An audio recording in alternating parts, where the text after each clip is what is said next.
Hi guys, it's Ray over here. I am going to share with you in this video the 5 ways how London has changed me completely. I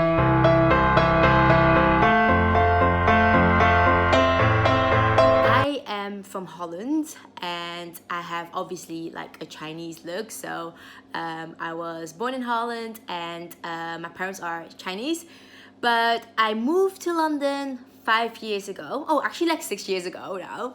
And whenever I go back to Holland, people always tell me like how much I have changed in the way I am, the way I speak, and the way I behave. So I encourage everybody that is interested in moving abroad to just do it, because when you move abroad, you change so much in the way you are as a person, also your personal growth, and also like you are really outside of the comfort zone. And that is actually what London has done for me. I've been living here 6 years. Before I moved to London, I lived in Miami for 5 months and I lived in Shanghai for 6 months as well.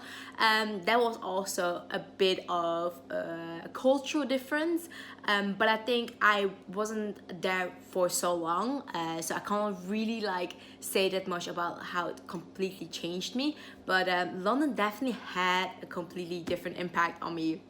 So let me share with you like what London has done for me. Number one for me is literally my behavior towards politeness. So I've been definitely becoming like more patient and more mindful on how I say things. So from people that are familiar with Dutch culture, we are very straight to the point and we always say what we think. But I really had to like adapt myself to the London culture, or like even like the UK culture, because people are like so polite. They say things, but they kind of like sugarcoat it in a way. So I will give you an example. Send an email or I want like an answer in the morning from one of my colleagues. I will not say like, hello, good morning, can you give me this? But it will be more around like, how was your weekend? What did you do? Or like one phrase that I really had to like adapt to was like, you're right, or are you okay? So normally I would say, I think, yeah, I'm okay. Are you okay? Or like, don't I look okay? But it actually means like, oh, hello, it's not like actually a question. So in the beginning I was like telling me a whole life story about how my weekend was and how I'm doing, but it's more like a way of saying like, hi, what's up? And it doesn't really require an answer from you right away. So that's number one, small talk, and just kind of like practicing that, right? So for me it was like totally new, and especially in a corporate environment, I really had to adapt to that, and I really had to kind of like find my ways to understand what things mean. But now I kind of like naturally do it. So whenever I go home to Holland, I also kind of like say like, you're right, or how are you? And it's a bit like weird, but in a way it kind of like makes me a bit more like kinder instead of like going straight to the point.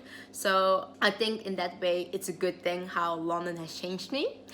But yeah, that is my number one, kind of like small talk, and also being like more patient in terms of like not being so straight to the point.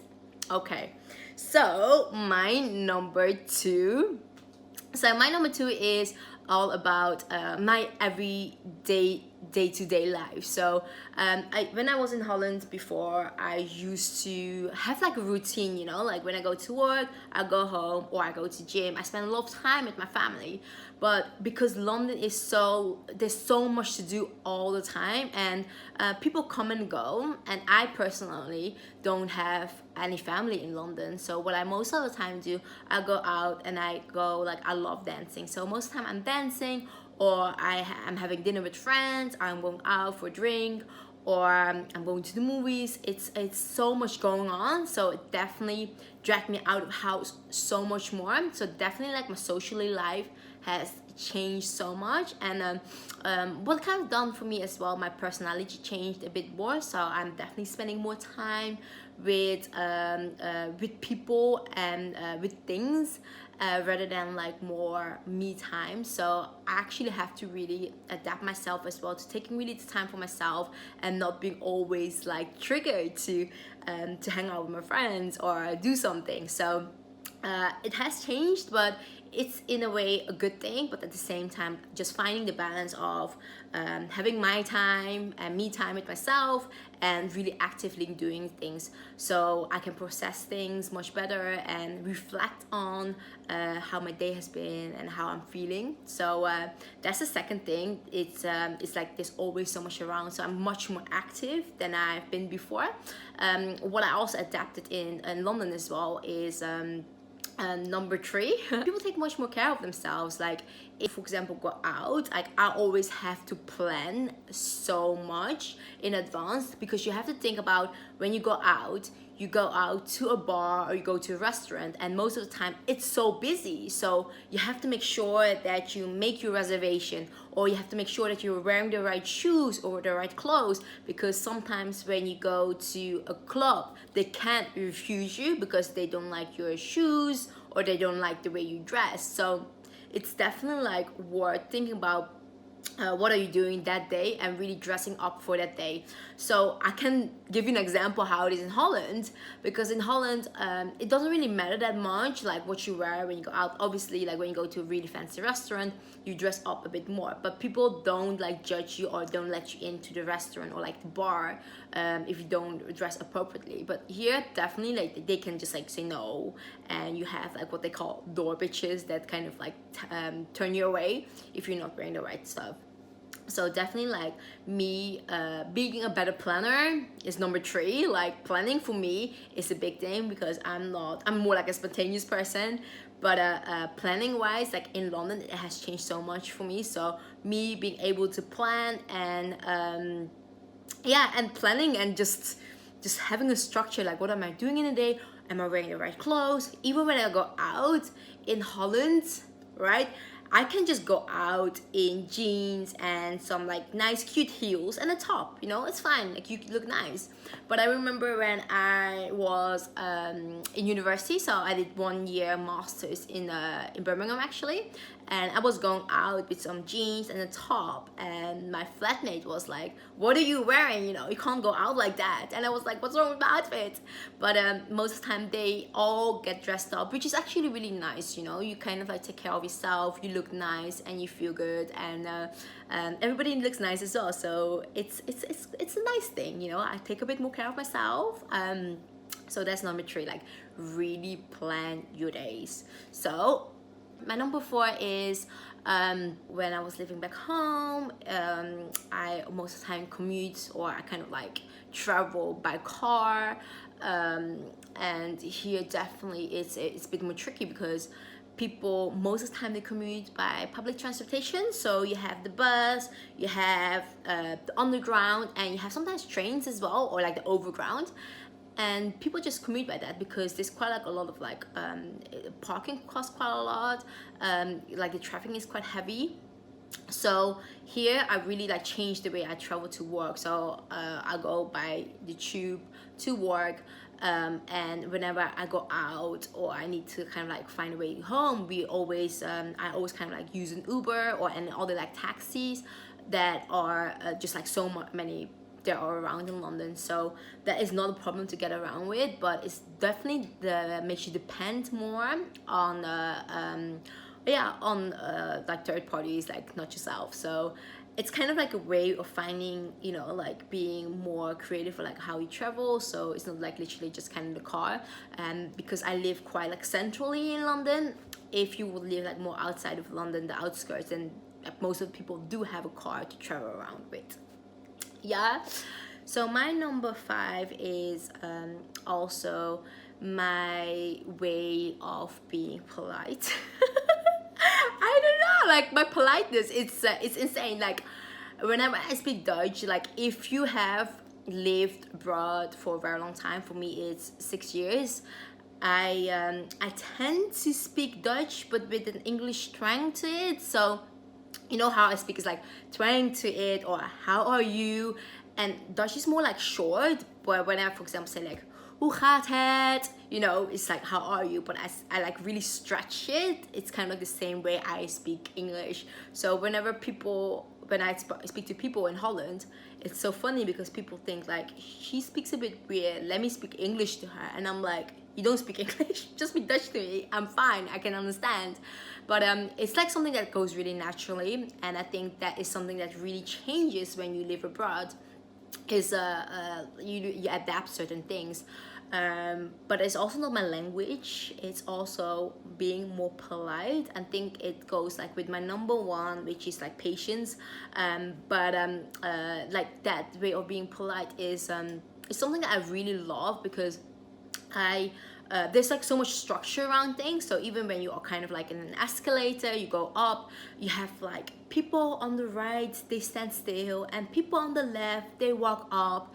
And whenever you bump into a person, they always say like, they're sorry, like even that's not their fault. And I started doing myself as well. So whenever I go back home in Holland, I get like a complete like culture shock, because when you have bumped into people, like they definitely let me know that I have bumped into them. So yeah, so I'm naturally say like sorry to kind of like avoid conflict. But in London, people like, they are really really nice, and I do appreciate it, because it's quite like big for me, kind of like to say sorry when it's not my fault, and it's not part of like how I've grown up with. So it's a different kind of culture, but I do like it, and I'm enjoying being kind of like more humble and like nicer. So yeah, so those are like my 5 things. I have not written them down, but I think I do remember. So I've been more patient. My way of transportation has changed. There's always something to do. I'm better at small talking now, and have become more polite. So those are like the 5 things that really has changed for me. What I do love so much about living abroad, it's kind of like it opens your horizon on a different kind of environment than what you're used to. So for me, it really accelerated my growth. So I'm more adaptable, and I think adaptability is one of the main key skills, or the main traits that people that will be successful have, because you have to be like agile and flexible to adapt to certain situations. So I think like living abroad has really like benefited me to be the person I am today. So obviously I have so many things to learn, how to grow myself as a person, but at the same time I am just loving the journey of like self-development, growth, and also like kind of like sharing with all the people around me. So this also inspired me to make these videos, because I want to kind of like inspire other people as well, to take like certain risks in life, to go outside of your comfort zone and experience things that you have never experienced before. And when that happens, you learn so much about yourself. It's insane. But yeah, like growth is outside of the comfort zone. Very cheesy, but I hope you really really enjoyed this video, and let me know if there's any like video that you would love to hear about more. Obviously it's my second video, so so I'm still learning on the go. But if you want to learn more, just like connect with me, leave a comment behind, and I would really really appreciate you if you can hit the subscribe button and like my video, so it gives me kind of like a way of continuing making these. Yeah, and I wish you just like a beautiful day. So till next time, bye.